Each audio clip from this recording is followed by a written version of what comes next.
Uyu munsi nifuje ko tuganira gutungwa n'ijambo. Ari ugusoma ijambo bitari ukumva ijambo gusa ariko ugatungwa naryo. Ibintu bitatu. Aho ngaho iyo tuhageze duhabwa umwuka, kandi twamara guhabwa umwuka akaduha imbaraga z'uburyo burindwi. Abantu benshi bararwanye iyo ntambara, barimo barayirwana n'uyu munsi. Ngo bamubwira ngo ambara, akavuga toya, ubu Kristo si imyambaro. Muri Bibiliya hari imyambaro igera kuri 30. Muri Bibiliya hari imyambaro y'icami, akaba imyambaro y'abageni bakavuga ngo uriya muntu ni umugeni, akaba imyambaro y'abanyeshuri bamureba bakavuga ngo uriya muntu ni umunyeshuri, akaba n'imyambaro y'indaya. Muri Bibiliya baravuga ngo iriya ni indaya, yambaye imyambaro y'indaya, ariko akaba n'imyambaro y'abasazi.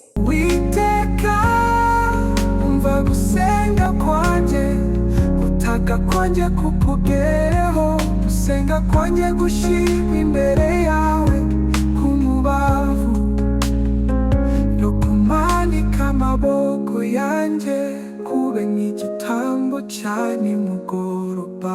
Yesu ashimwe, haleluya. Amazina nitwa Bihizi Musabwa,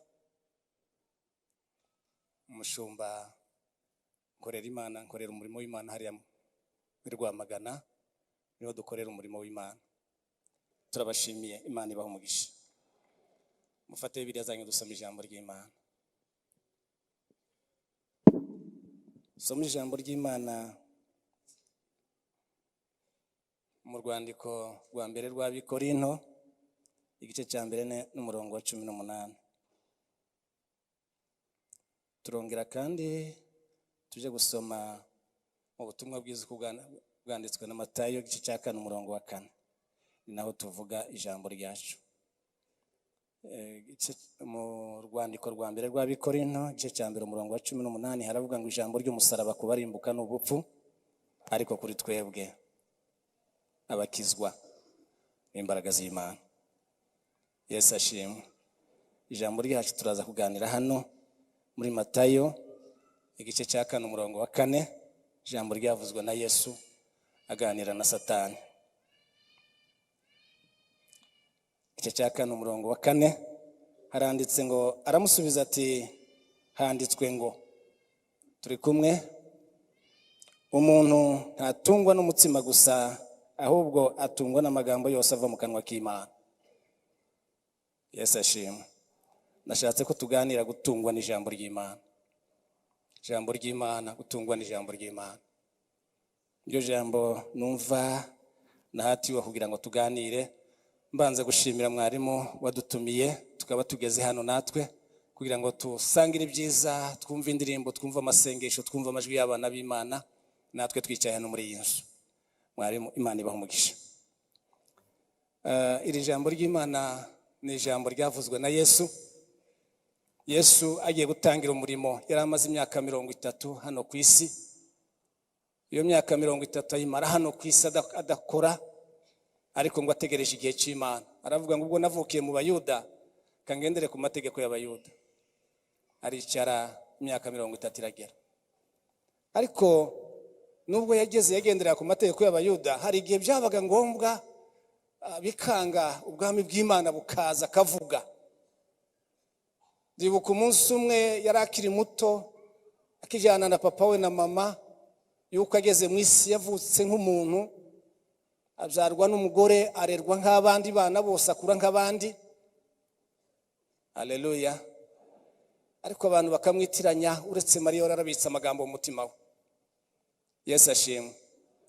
Umunsi umwe barimo bagenda batashi, Yesu arongera kandi aragaruka yinjira mu rusengero. Bageze imbere baramubura, bagarutse basanga arimo araganira. Baramubwira ngo, waruhije papa wawe, dore barimo baragushaka, bari hano hanze. Nawe aravuga ngo mugende mubabwire ngo data na mama. Haleluya. Hari igihe akiri muto yavugaga. Umunsi umwe ajya gutangira umurimo w'Imana, umurimo yatumwe, ibyamuzanye, aragenda aja kubatizwa, asanga Yohana arimo abatiza. Yohana atinya kumubatiza, aramubwira ngo mbatiza kugira ngo bisohoreze ibyavuzwe byose. Haleluya. Yesu amaze kubatizwa ngo ajanwa n'umwuka mu butayu, amara iminsi 40 n'amajoro 40 arasonza. Yari umuntu yarasonzaga, yari umuntu yakeneraga, yari umuntu 100%, ariko kandi akaba n'Imana 100%. Agira inzara, igihe atashe arimo agenda Satani aramugenderera amubwira ibintu byinshi, ariko Yesu aje gusoza amubwira ngo, yaramubwiye ngo nahindura ibuye. Ufite inzara ndabizi, uri umwana w'Imana ndabizi, ufite ubushobozi ndabizi, ariko kugira ngo inzara ikomeze ikurye, Satani hari igihe aza akadusanga nk'ufite impuhwe zacu, nko kugira iyi impuhwe akaza akakwereka abana nk'ufite impuhwe, ariko zumubwira ngo nta mugabane dufitanye nawe Satani. Haleluya. Amugenderera nk'umuntu ufite impuhwe, nk'umuntu ushaka kumwereka ko afite inzara, amwereka ubutware bwe, amwereka ubushobozi bwe, ndabizi ko bufite. Iri buye warihindura rikaba umutsima ukarya inzara igashira. Yesu aramubwira ngo reka kubwirisha ukuri, ngo umuntu ntatungwa n'umutsima gusa, ahubwo atungwa n'amagambo yose ava mu kanwa k'Imana. Haleluya. Uyu munsi nifuje ko tuganira gutungwa n'ijambo. Bitari ugusoma ijambo, bitari ukumva ijambo gusa, ariko ugatungwa naryo. Bwana asifiwe. Banje kubaha mwese naje mpagaze hano, bahaye ikaze. Mwiyumve mwikaze mpagaze hano, ntabwo ngiye kuvuga ijambo ryanje. Hari igihe umuntu agatumwa n'ubuyobozi bukuru, ariko waje kuvuga ukavuga ijambo ryabo bakakwakira ngo naje uyu munsi ngiye kuvuga ijambo ry'Imana. Haleluya. Nuryumva ntiwumve ntundebe, reba Imana, wumve yuko ndimo nvuga ijambo ry'Imana. Bahaye ikaze ngo dusangire ijambo ry'Imana. Bwana asifiwe. Bitari ukumva ijambo gusa, bitari ugusoma ijambo gusa, ariko gutungwa n'ijambo ry'Imana. Kagutunga ukabaho, ukavuga rikagutunga, ugakora ingingo zigakora rikagutunga. Bwana asifiwe. Narimo ndebira ijambo nibaza iryo ari ryo, ndimo nsoma mu ndimi z'amahanga, sanga mu Rugiriki hari ijambo bitarogos, irindi bakaryita rema. Nja kwibaza ngo siri ni irihe, ariko nsanga byombi ni bimwe. Sanga ijambo bitarogos, iryo jambo nsanga ngo ni ijambo ry'Imana mu buryo bwaguye, ariko rema ngo ni ijambo Imana izi zikakubwira rimwe gasubirayo. Baza gutanga urugero baravuga ngo rema ngo ninki gikombe cy'amazi Imana ihaye umuntu, ariko baza kuvuga ngo rogos yo ngo ninki isoko y'amazi Imana iguhaye ngo ujye uvomaho, ariko baravuga ngo byose biruzuzanya. Bwana asifiwe. Ndagira ngo tubwira n'isoko y'amazi. Yesu ashimwe. Nibaza ndimo nditekereza uko turivuga, ndavuga ngo ese aya mazi iri jambo umuntu yarikura he?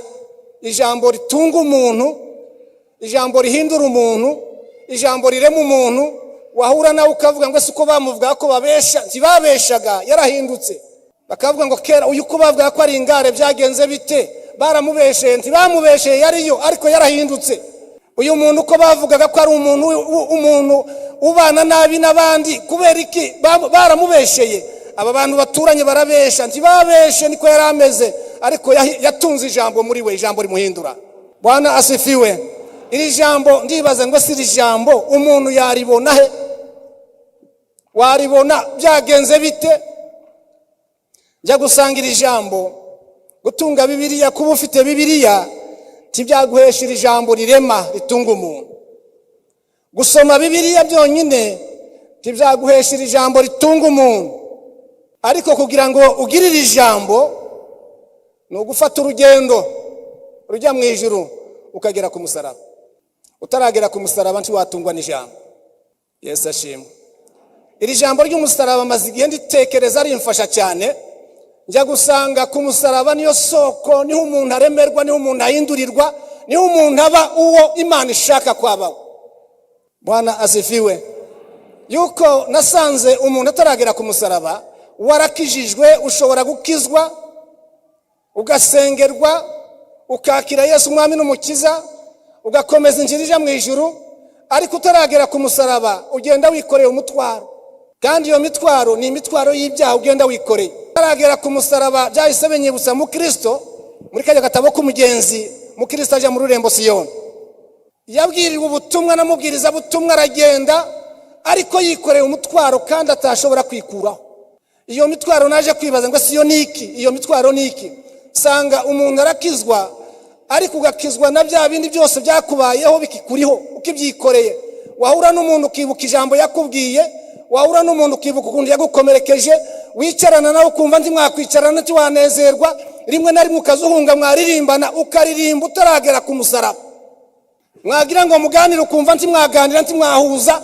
Abantu benshi muzabumva baririmba basenga ari abadiyakoni, ariko bakavuga ngo uyu muntu nzanumva amaraso yanje nawe bidahura, uyu muntu nzanumva nje tudahuje, uyu muntu nzanumva tutaririmbana.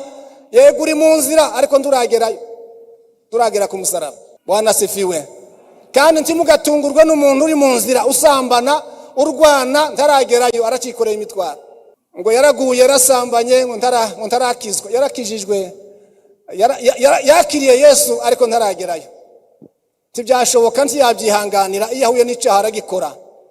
Ariko iyo umuntu ageze ku musaraba, Bwana asifiwe, byahise binyibutsa umunsi Mukristo yageze ku musaraba, ngo yarazamutse arimo agenda, ariko arimo agenda atazi ko agiye kugera ahantu haterera cyane.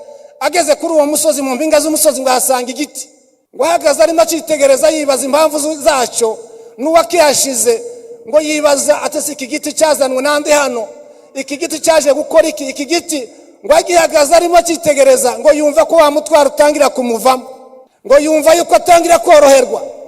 Icyo gihe ngo arimo yibaza impamvu zabyo, ngo yumva wa mutwaro umuvuyeho, ngo ahindukizwa no kureba wa mutwaro aho ugiye, ngo abona kutemba, ngo abona ko wika mu mwobo, ngo ahita asobanukirwa ako kanya. Iyo ugeze ku musaraba urasobanukirwa. Bwana asifiwe. Arasobanukirwa, aravuga ati ndabimenye, shingiye ku nkuru nahawe, nibyo numvise, nibyo nasomye. Iriya ni yamva ya Yesu, uyu ni umusaraba wa Yesu, ndabimenye. Haleluya. Ahitazi indirimba araririmba, aravuga ngo ndashima umusaraba, ndashima yamva nziza, ariko cyane cyane ndashima umwami Yesu. Bwana asifiwe. Ahita avuga ngo nageze ahantu Yesu ashimwe heza cyane, kugeza ubwo nageze ahantu hangiriye umumaro ntazibagirwa ukundi. Aho ngaho iyo umuntu ageze ku musaraba, naringiye kuvuga ibintu bitatu, ariko nje kuvuga rino jambo.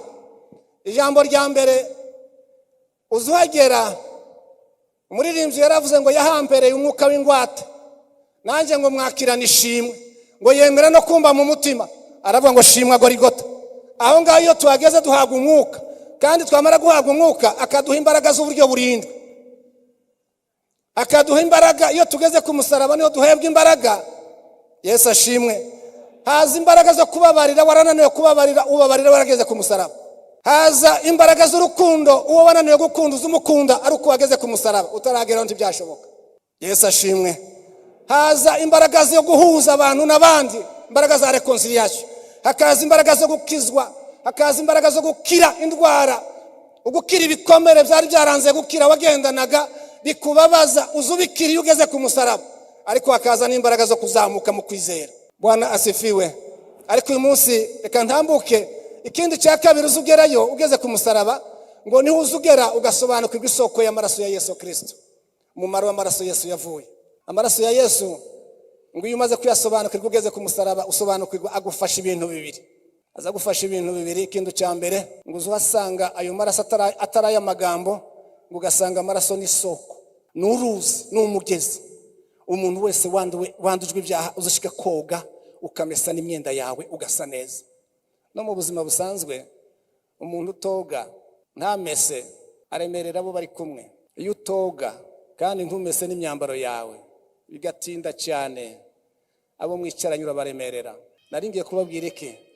Umukristo ugeze ku musaraba niho uzasanga amazi yoza umuntu. Ukoga ugasa neza, ukogeshwa amaraso y'umwana w'intama, ukoga ukoza n'imyenda yawe ugasa neza, ukaba umukristo mwiza, ukaba umuririmbyi mwiza, ukaba umunyamasengesho mwiza. Bwana asifiwe.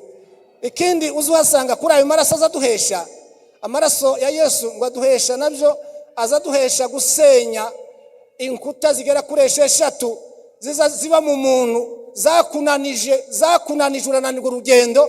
Izo nkuta amaraso ya Yesu azisenya neza zose zikavaho. Ariko simbivuga uyu munsi. Icya gatatu uzuhura nacyo, ngo uzuhabwa ijambo. Mukristo hageze ngo yahawe umuzingo w'igitabo. Bwana asifiwe. Ngiye kuvuga ijambo iringezeho. Ahabwa umuzingo w'igitabo. Uwo muzingo w'igitabo aramubwira ngo uyu niba uzerekana ugeze mu ijuru. Uyu muzingo w'igitabo nawe uzagufasha mu nzira, ufite amakuru yose y'urugendo, ufite ibibazo byose muzahura nabyo. Haleluya. Aya magambo niyo tugiye kuvuga ijambo umuntu ahabwa ageze ku musaraba, ariko mwamfashije tugaha Yesu icyubahiro. Haleluya, haleluya. Ijambo rirema, ijambo rirema, ijambo ribumba, ijambo rigira umuntu rikamuhindura akaba uwundi. Iri niryo jambo tugiye kuvuga muri uyu mwanya. Yesu ashimwe. Haleluya. Ijambo ry'Imana. Yesu aramubwira ngo umuntu ntiyatungwa n'ibi muvuga gusa, ariko atungwa n'ijambo. Yesu ashimwe. Hari abagabo batatu barivuze mu buryo butatu. Dawidi we yaryise kubika. Kubika. Aravuga ngo nabikiye ijambo. Ijambo ryawe naribikiye mu mutima, nararibitse. Ririmo nagize stock, zanifata nkabika.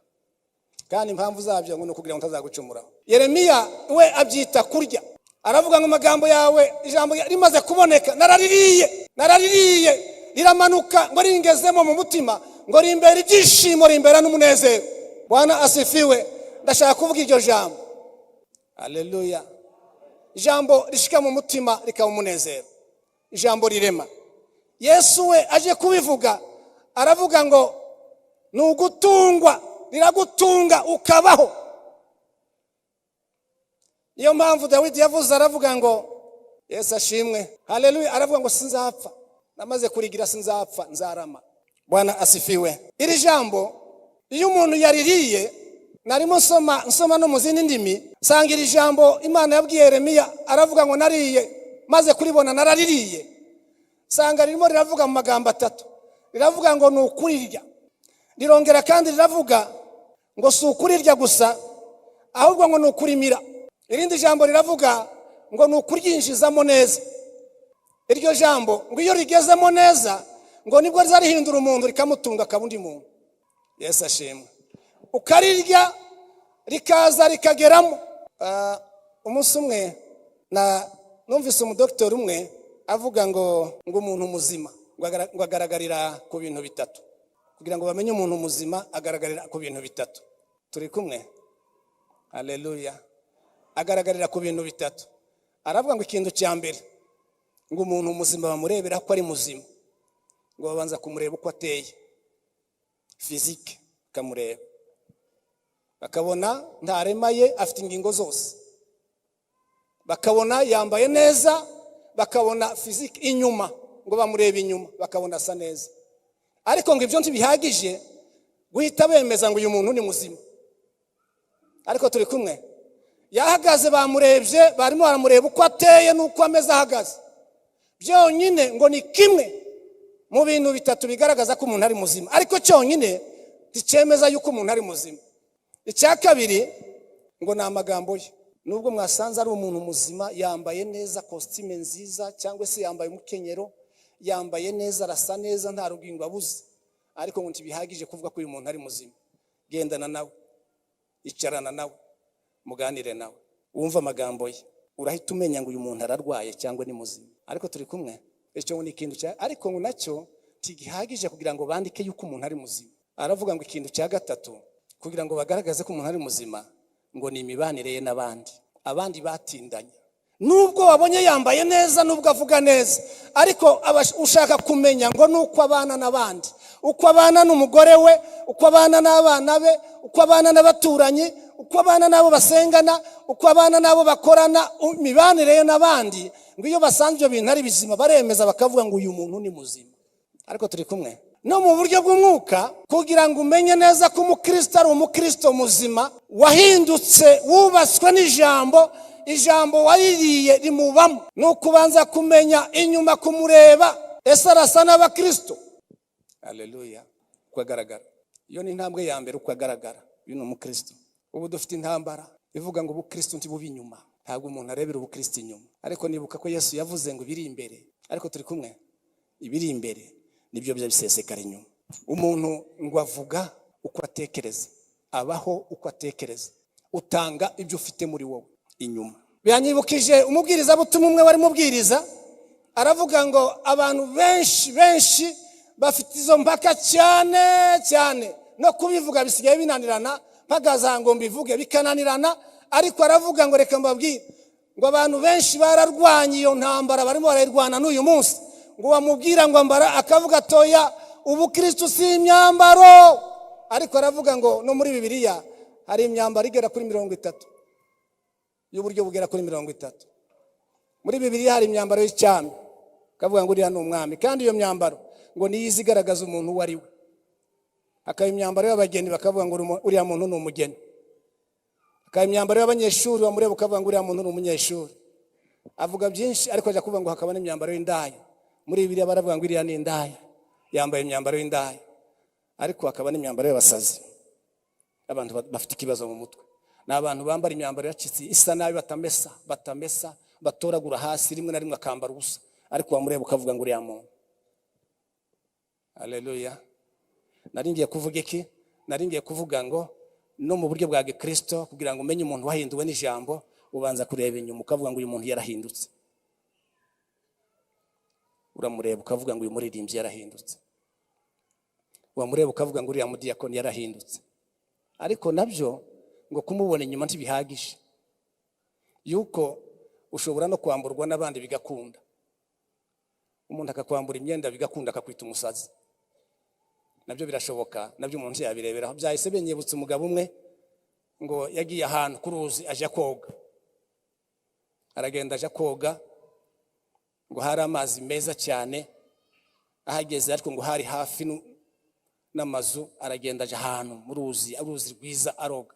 Aje koga yuko hari ahantu mu kajaride keza mu gashamba, ngo yikuramo imyenda yose, ngo atangira koga. Atangiye koga, naringiye kuvuga ngo kurebera inyuma byonyine ntibihagije, hari n'igihe umuntu yakwambura bigakunda. Aroga igihe harimo yoga ngo haza umuntu urwaye mu mutwe. Kera bamwita ngo ni umusazi, ni umuntu ufite ikibazo, ufite abadayimoni.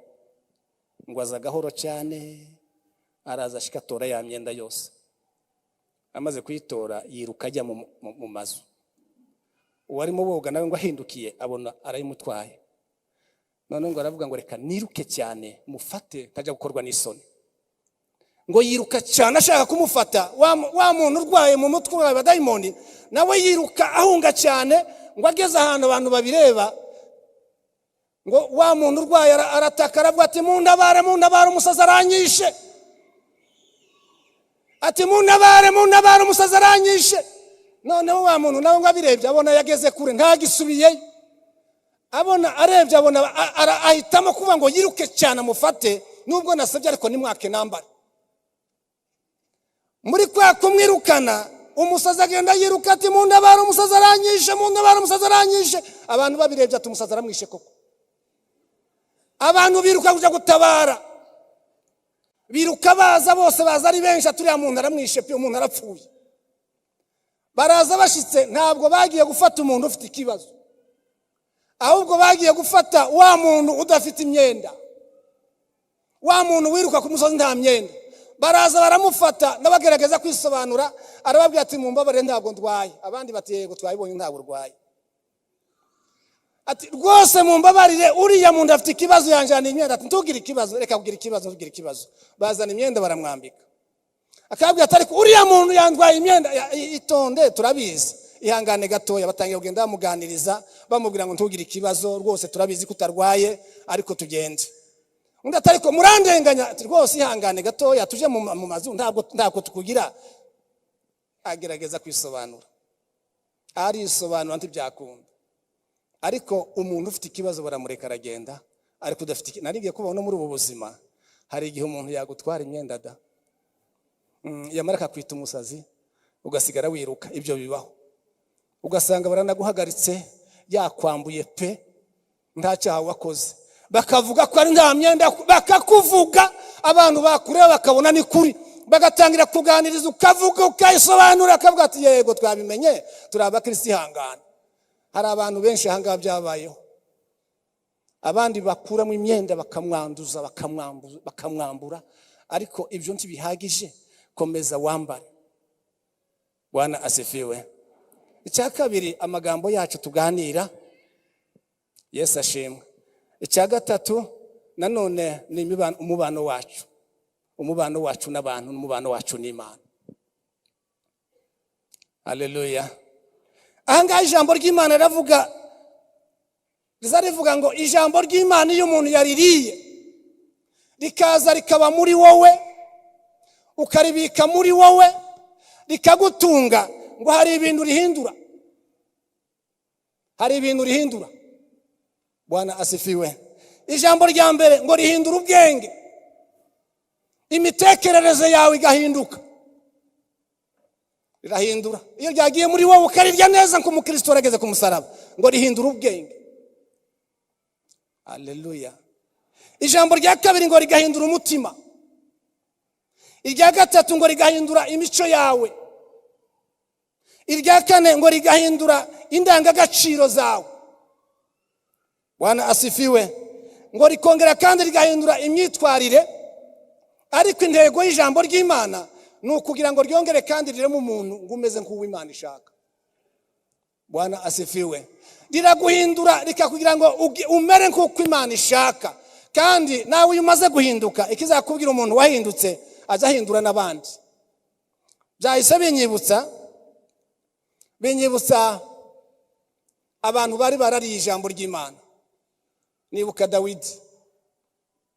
Bwana asifiwe. Dawidi ngo yari yarakurikiye se, asanga se, yicarana na se, yumva se.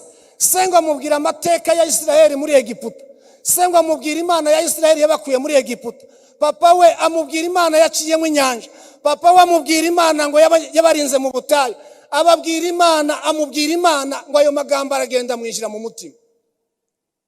Yesu ashimwe. Amubwira Imana yazanye impano, amubwira Imana yazanye amazi mu rutare, amubwira Imana yazanye yabakije inzoka, amubwira Imana yabambukije, amubwira Imana yatsinze inkike z'Yeriko, arayimubwira. Ariko aza guhura n'ikibazo. Ahuye n'ikibazo igihe kimwe, yari umwana wa 8, afite bakuru be 7. Umunsi umwe papa waramubwira ati genda shaho, ugenda uje mu ishamba, uje kuragira intama zanje. Iryo jambo ngo rikora ku mutima wa Dawidi rimukora ku mutima. Ngo aratekereza atese papa aratekereza muri aba bantu bose, akavuga ngo ninjye waje kuragira mu ishamba harimo intare n'idubu, kandi arambwiye ngo ugende uzazitahane zose. Iri jambo papa mbwiye bakuru banje baremera ko mpaguruka, mama aremera. Ngo arahaguruka aragenda. Ariko ngo yibwira, ari umuntu wabisobanura, aravuga ngo yibwiraga yuko mama waje kumubuza. Ariko ngo ari magenda, ngo abona mama we yacecetse. Aragenda abona bakuru be baracecetse. Aragenda ngo ajya mu ishamba. Ageze mu ishamba ngo yisanga hari intare zimurusha imbaraga. Turimo toshaka kuvuga umuntu wari ijambo. Haleluya. Hari idubu rimurusha imbaraga. Ngo aribaza atese intare niza ndarwana nayo nte? Papa yarambwiye ngo izi ntama nzazitahane, ikibazo ni jewe, ndarwana n'intare, ndarwana n'idubu. Ngo arapfukama arasenga, ngo asenge Imana yumva nyese. Haleluya. Muri ako kanya ngo yibuka yuko hari Imana yabwiwe na se, ngo amagambo y'Imana yabitse mu mutima we, arongera aragaruka ngo aribuka, ngo yibuka Imana yabwiwe na se. Haleluya. Mu bibazo mujye mwibuka, mwongere kandi mwibuka amagambo mwari. Nuhura n'ibibazo mu rugo, uye n'ibibazo mu kazi, awibuka amajambo ry'Imana. Ngo arabitekereza, ngo aravuga ngo iyo Mana, ya Mana bambwiye ko ari Imana ibera hose cyarimwe, reka mfukame nisenge hano mu ishamba. Ngo afata igihe cyo kubana n'Imana no kwisenga no gutekereza amagambo y'Imana. Icyo gihe Imana iramwumva iri mu ijuru. Haleluya. Imana iramwumva iri mu ijuru. Ubwo ngo ari magenda, ngo yumva ko imbaraga z'Imana zimuzamo, ubwoba burarangira, ahinduka undi muntu.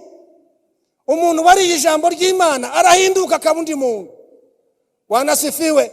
Ngo yumva ko ubwoba bushira, aravuga ngo icyo data yavuze nzakimukorera, intama za data nzazitahisha zose, nzazimushikiriza zose ko zingana. Bwana asifiwe. Ubwo ngo abona idubu riraje, idubu ije, ngo yibuka ya Mana, aravuga ngo ngiye mu izina ry'Imana. Bwana asifiwe. Ahaguruka mu izina ry'Imana, idubu yaje ngo arayicakira, arayishwanyaguza mu mbaraga z'Imana za rya jambo, ngo arayikandagira, arayica, aravuga ati ya Mana yacyari ya Mana. Bwana asifiwe.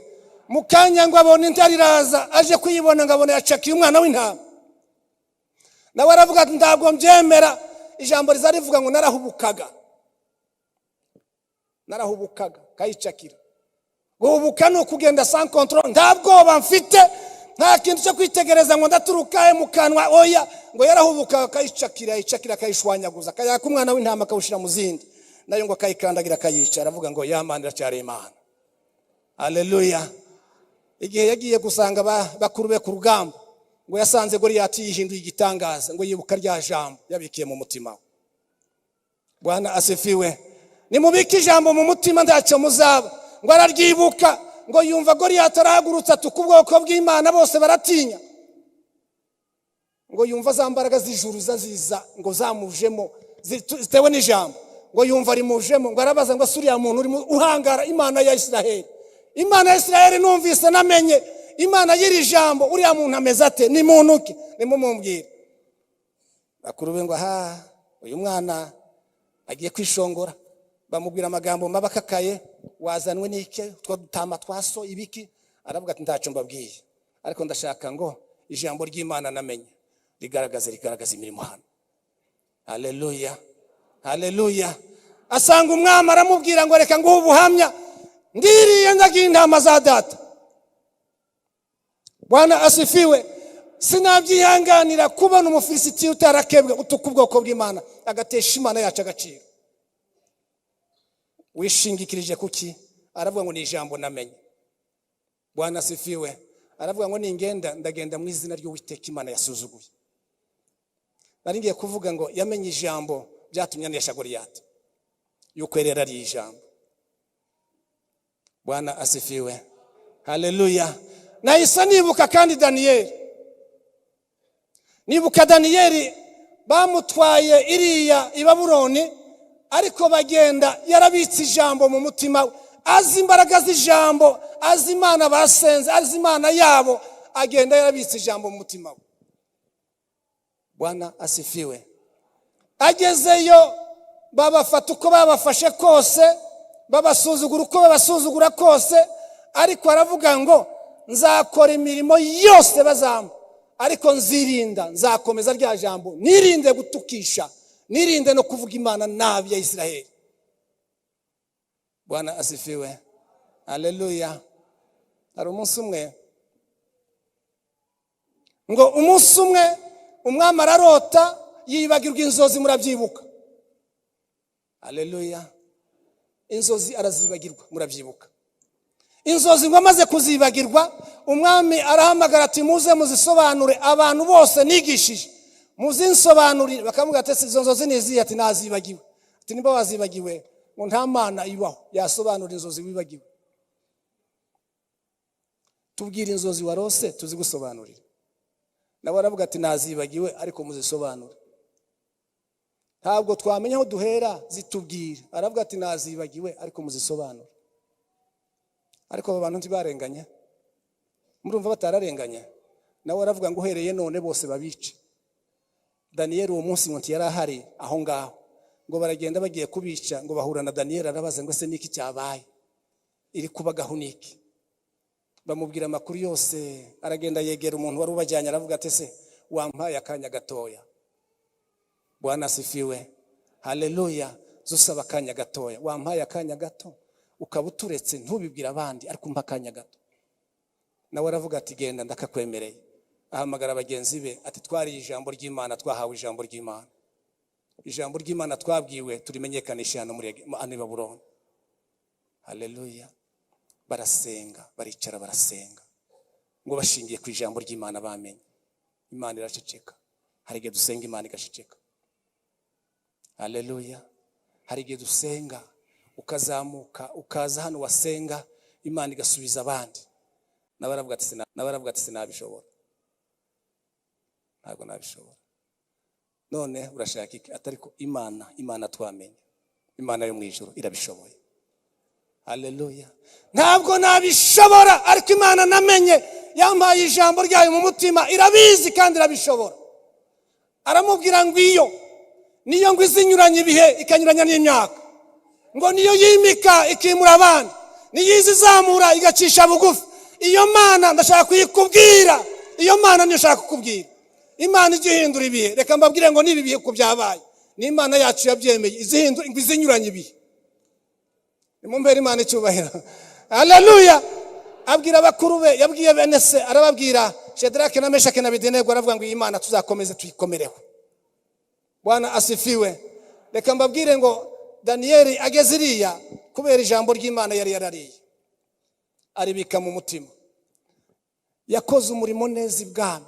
Nari ngiye kuvuga ngo umuntu wari ijambo ry'Imana karirya karibika mu mutima we, rizari muhindura akagira umumaro mu gihugu, akagira umumaro mu muryango, akagira umumaro mu itorero, akagira umumaro, akaba umunyamumaro.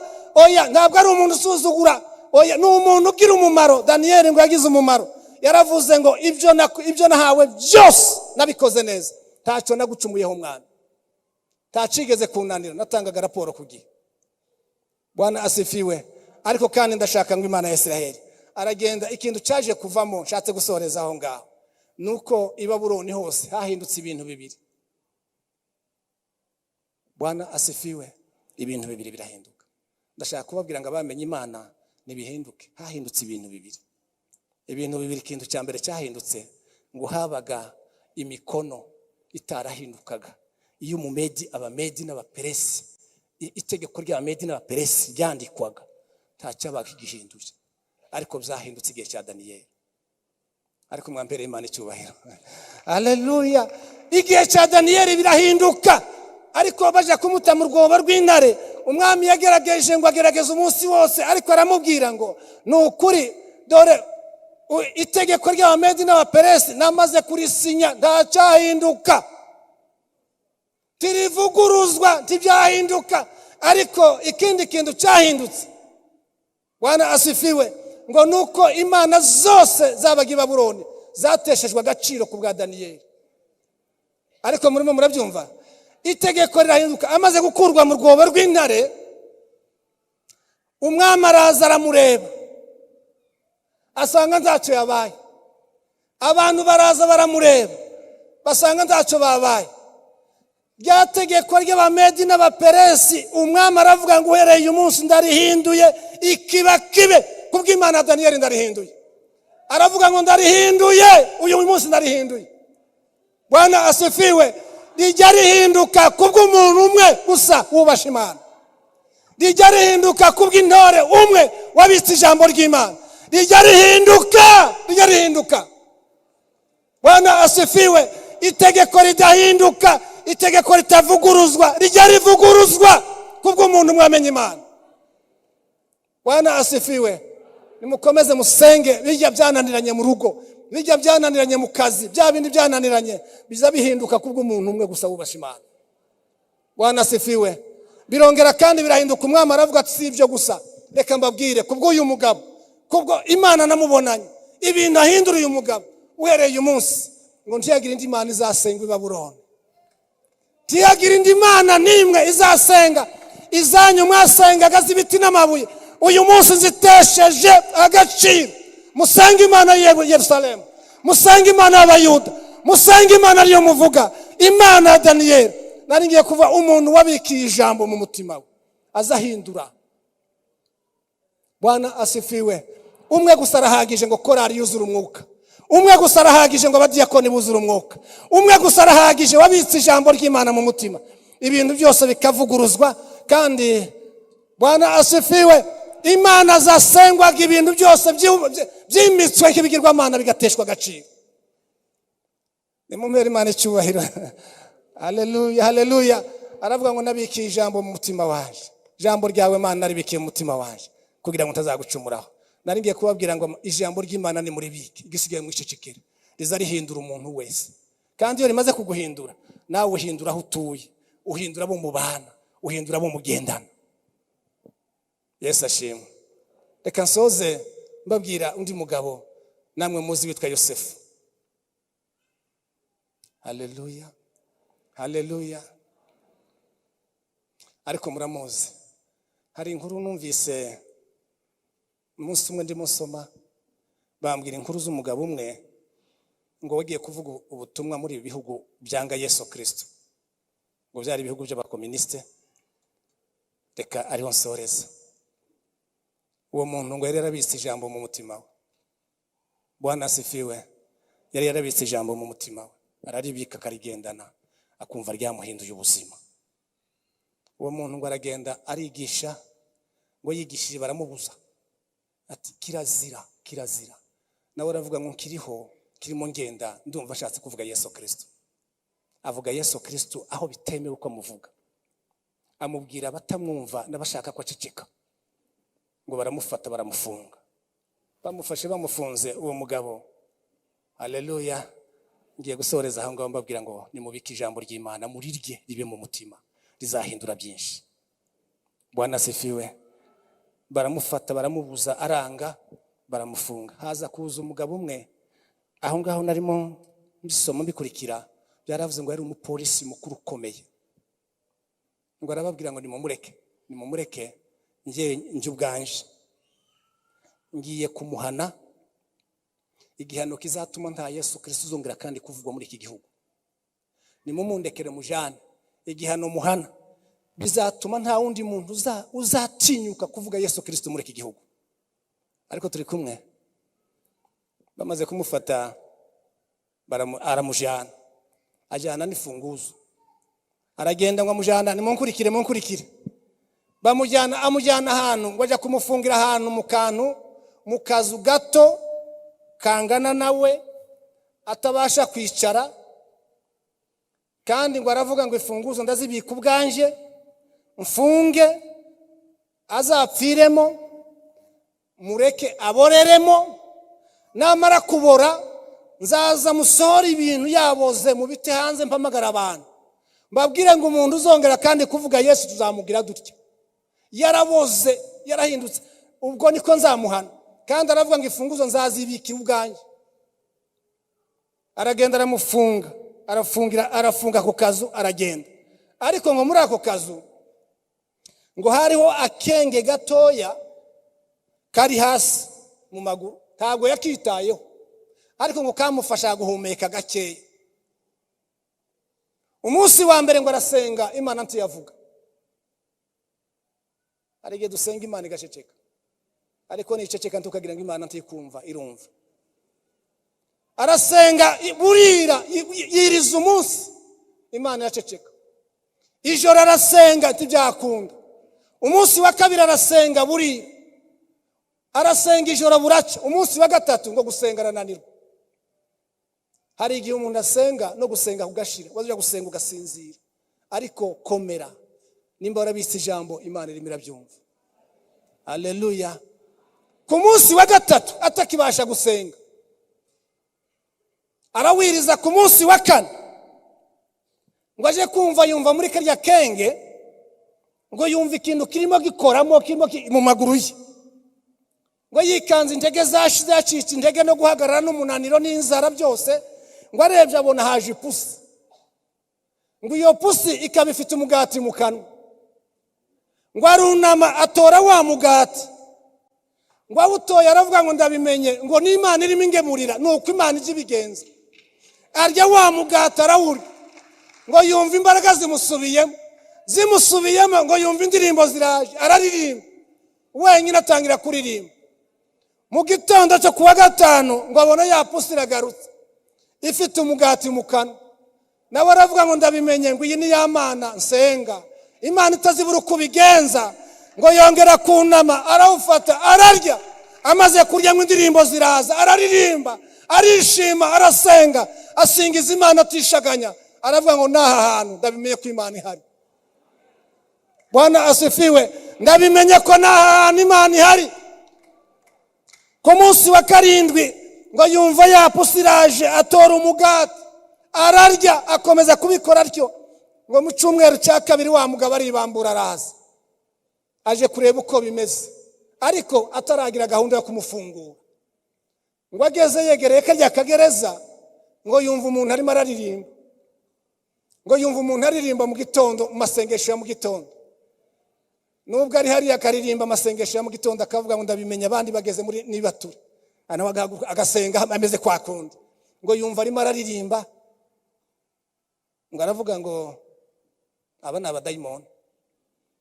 Imfunguzo n'inju zifite, nta wundi muntu wakwinjiramo ngo yegera akarya kazu ngo yumva umuntu arimo aririmba n'ibyishimo n'ijwi ryose, ngo aravuga ngo aba ni abadayimoni, ngo arongera kandi arakegera, ariko ngo atinya gukora ku muryango, ngo avuga ngo aba ni abadayimoni, ngo arahamagara, ngo ahamagaye ngo yumva wa mugabo aretse kuririmba, ngo aramwitaba, ngo aramubwira ngo karame, ngo nzi yuko ntacyo nagucumuyeho, ngo kandi ndimo ndaririmbira Imana ishobora byose.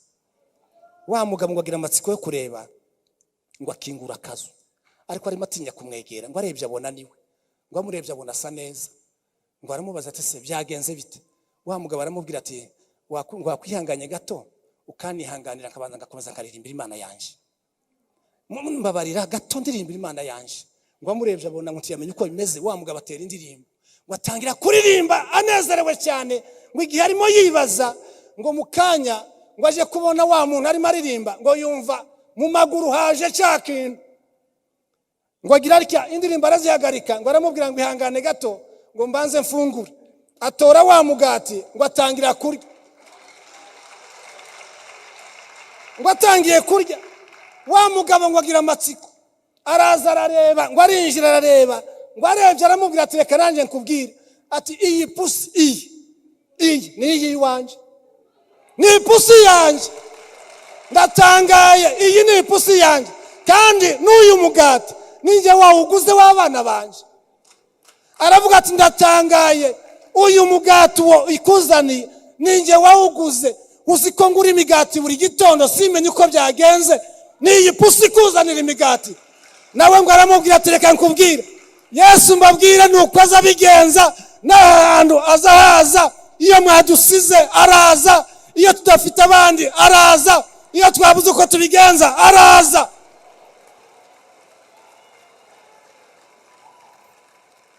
Eme abakozi b'Imana nimumbere Yesu icyubahiro, ndazatureka. Haleluya. Ngo sinzabasiga, sinzabahana. Yesu Kristo nuko aza bigenza, ariko hari ubwo ajyaza kuza, akaza ku munsi wa kane wananiwe, ariko ajyaza. Wa mugabo ngo aramubwira ati ndabimenye kandi ndayemeye iyo Mana, mbere y'ikindi cyose mvuga banza umbwire uko mbigenza ngo iyi Mana nanjye nemeye. Banza umbwire mbigenza nte. Ngo arapfukama amusohora muri kajya kantu, aramubwira ati banza unsengere ubigenze uko ubigenza. Iyi Mana igemurira umuntu twafunze, isanga umuntu twafunze, ituma injangwe ikaza ipusi banza nanjye umbwire. Aravuga ati pfukama ngo usengere. Arapfukama ati banza unsengere. Arangije aravuga ati uko bizagenda kose nimba banyica, ariko ndakwemereye nje kubwanje, vuga uwo Yesu Kristo.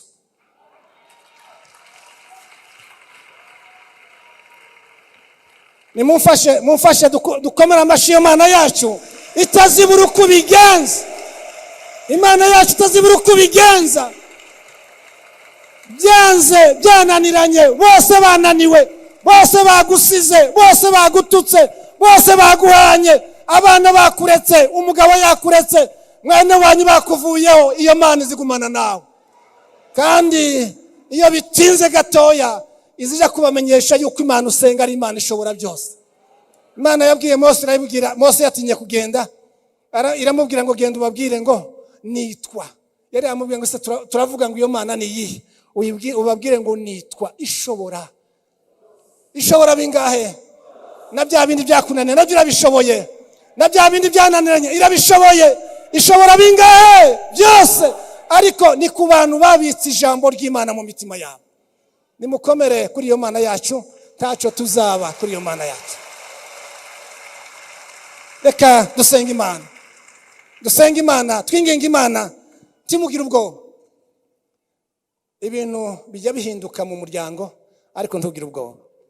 Ibintu bijya bihinduka aho ukorera, ariko ntugire ubwoba. Aho utuye bijya bihinduka, ariko mwizere ya Mana twamenye. Fata amagambo yayo yose uyarye, azakubera ibyishimo n'umunezero. Uzajya ugenda unezerewe, uzajya ugenda. Hari abantu bamwe muze mubona barahuye n'ibibazo, ariko bagera mu nzu y'Imana ukabona bafite ibyishimo n'umunezero, barayitambira, ukibaza impamvu. Ni ijambo ry'Imana yariye. Ni muri ijambo ry'Imana rizabahindura, rizarihindurira umuntu ubuzima, rigahindura umuntu akaba undi muntu, ukamera uko Imana ishaka. Kandi kiruta ibindi, umuntu wabitse ijambo ry'Imana Mukristo yarabwiwe aravuga ngo urigumane niryo tuzerekana tugeze mu ijuru. Tugeze ku rurembo Siyoni, akana gatanga kambere. Nugerayo bazakubona urifite, amarembo azakingurwa winjire. Reka mbasaye mu gihe dusenga Imana. Mu gihe dusenga Imana, ariko tuvuga ngo rijya kandi uribike rizaba ubuzima, riduhindurira ubuzima. Iryo jambo ry'Imana tacu uzaba wararibitse mu mutima. Imana ibaha umugisha, kadusenga Imana. Reka mbere yo gusenga Imana ndifuza kubanza kuvuga ngo umuntu wumva twamusengera kugira ngo azabashe kugera ku musaraba, nawe ahabwe umuzingo w'igitabo, ahabwe ijambo ry'Imana. Yashira ukuboko hejuru tukamusengera kugira ngo nawe azamenye rya jambo rihindura ibyananiranye mu miryango, rihindura ibyananiranye hose. Rya jambo rihindura. Waba uhari, Imana iguhe umugisha, Imana ibaha umugisha. Turashaka guhamagara umuntu wumva yaza hano tukamusengera nawe akakira ijambo ry'Imana. Yatambuka kaza, tambuka uze hano mwene data, tambuka uze abakozi Imana gusengera. Ndumva nkeneye ko abazamuye ibiganza mutambuke muze, nimuze dusenga Imana. Abakozi b'Imana barabarambika ibiganza mutambuke muze. Numva yesanyemeza ko ngwino ngonje mu sengiteka tachonza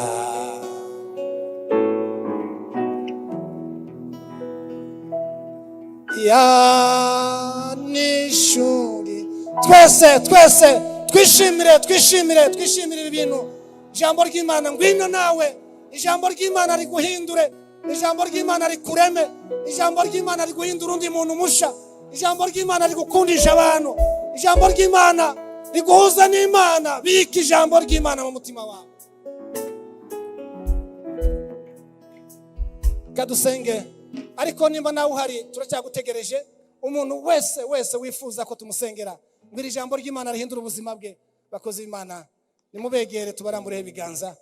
Nimuze ngwino ya nishu ya nenda yose. Ngwino nawe turagutegereje. Ya baba ibyaha natuma nishuriye. Ngwino turagutegereje. Uyu ni umusaruro w'indirimbo turirimba, umusaruro w'amasengesho yanyu, umusaruro w'ivuga butumwa. Ngwino nawe turagutegereje. Ngwino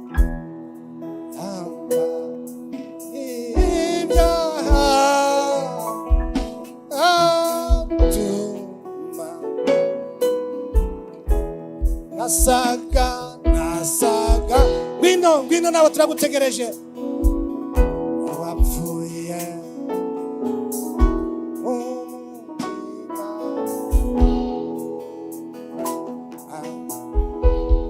yesa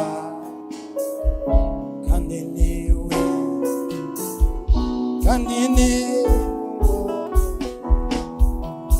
urakoze cyane. Reka birayo rityo rizazana icyo ryatumwe abantu bawe Mwami bumvise ijambo ryawe.